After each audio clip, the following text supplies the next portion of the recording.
Hey guys, in this video we're going to be checking out the new Foxeer Box camera, and this is a cube shaped camera similar to the Runcam 3 and the GoPro Session 5, but this is a little bit bigger than the Hero Session 5, and that's perhaps why they're not being pursued legally like Runcam was for the Runcam 3, which is pretty much the same size as the GoPro. I'm going to look at this camera a little bit differently than a lot of the other reviews that have come out for this. I know there's a lot of flying videos in those reviews, but I think first and foremost we need to understand if this is a good camera and if this camera has good image quality, and we're going to compare it directly with the Runcam Session. I did a lot of video samples with both of these cameras side by side in a variety of different lighting conditions and situations, and so I'm going to show a lot of video footage later on in this review that will compare the image quality of these two cameras. And I think that's what people are going to be more interested in, because obviously you can fly with both of these, and this form factor will work on a lot of mini quads. But you know, I think the thing that people want to know is, how does this image quality on the box compare to the Session? Is it good enough to replace the Session at $180 versus $300 for the Session 5? And I think that's the question I'm going to try and answer in this review. So there's not going to be any flying. If you're looking for flying, there's lots of other review videos that have flying footage from this, and I will probably have some flying footage at some point in the future. But what I wanted to do for this review was directly compare the image quality of the Session 5 to the box, because people are looking at the box and saying, can I buy the box instead of the Session 5? And I think you're going to have to compare these two directly to answer that question for yourself, because to be totally honest, the image quality is pretty good on both. It's going to be highly subjective as to whether or not you're going to like the image quality in the box, or if you're going to prefer the image quality of the Session 5. So first I'm going to go ahead and we'll talk about the specs of the box, and everything comes in the packaging and what you get, and some of the specs, and then I'll show you lots and lots of video footage, which I think you'll find more interesting. Okay, so first and foremost, it comes with the Umbrella A12 processor. That's the DSP, or digital signal processor, or CPU, that actually processes the image from the sensor. And the sensor here is the IMX117 from Sony, 12 megapixel sensor. Will record 4K video in 30 frames per second and 120 frames per second for 1080p, and it has a whole bunch of resolutions in between, and I'll talk about that a little bit later. Now, I'm not 100% sure on the specs of the Hero 5 Session, but I believe it's got the same Umbrella A12 processor and the same Sony sensor. So I think, and I'm not 100% sure on this, you can correct me if I'm wrong, I believe the only difference is going to be the lens and the firmware that processes the image. And that's really that's the magic that's inside the Hero Session 5, is their image processing firmware. That's the secret sauce. And I think that's what Foxeer is trying to duplicate, and ultimately, looking at the video samples later, you'll see if they succeeded in that duplication or not. So not a whole lot comes with the box camera. You get a mount with some sticky pad. It's a GoPro style mount, and if it's this mount here, which I do not like, because it's one of these where you basically have a hard time getting the camera inside. I like the ones that come with the Session better, where it has a latch here. You can slide the camera in and then clamp it down.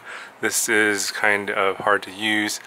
You get a, I guess I would call this an FPV out, or video out cable, although I would not recommend flying FPV out of the camera here because of the latency, but you can get video out through the mini USB port here. And yes, it does have a mini USB port. I'll talk about that a little bit later.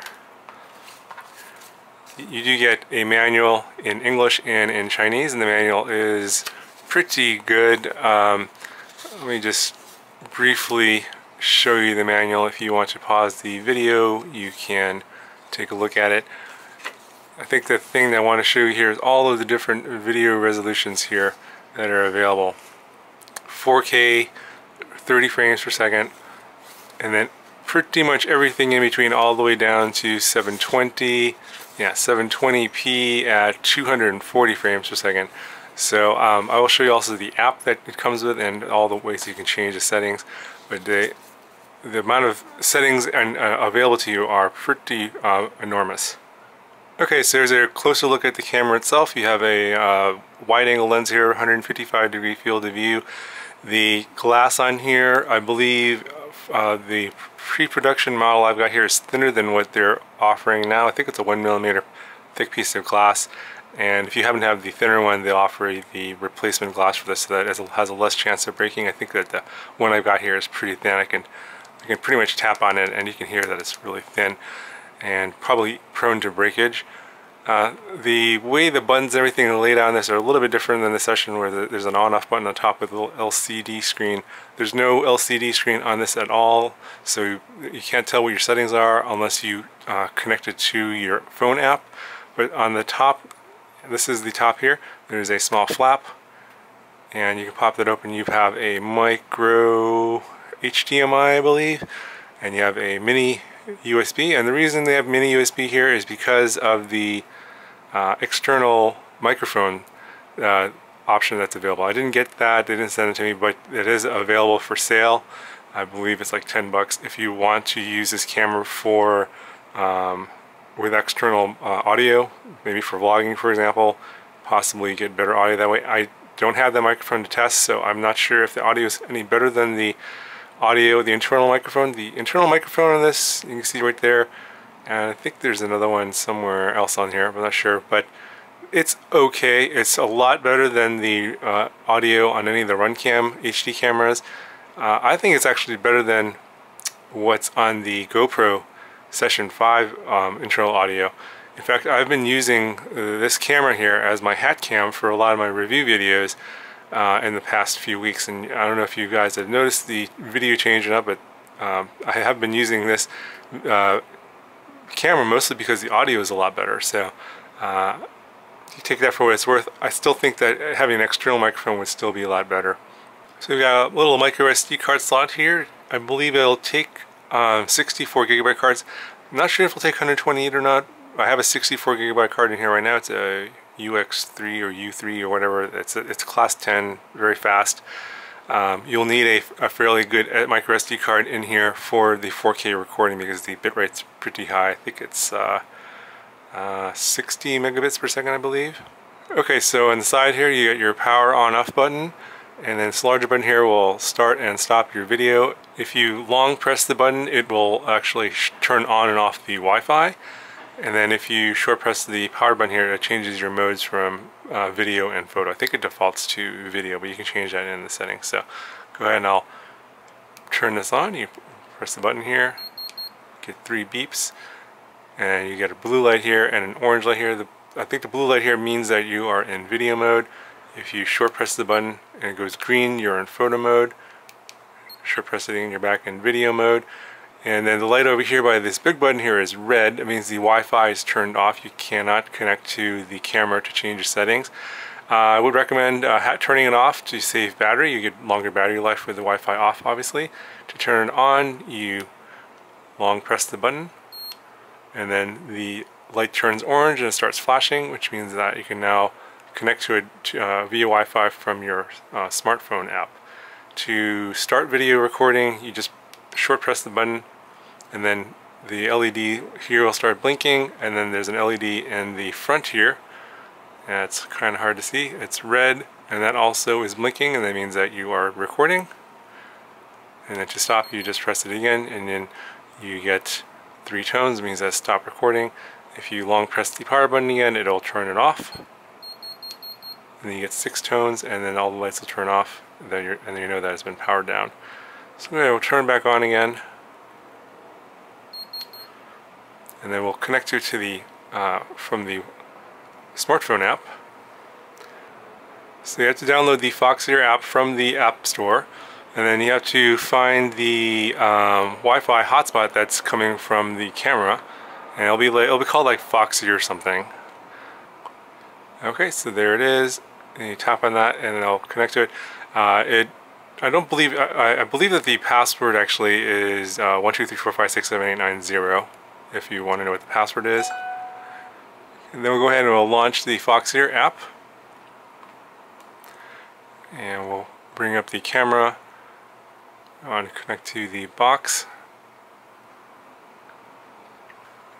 And you can see here that I can show you the live video.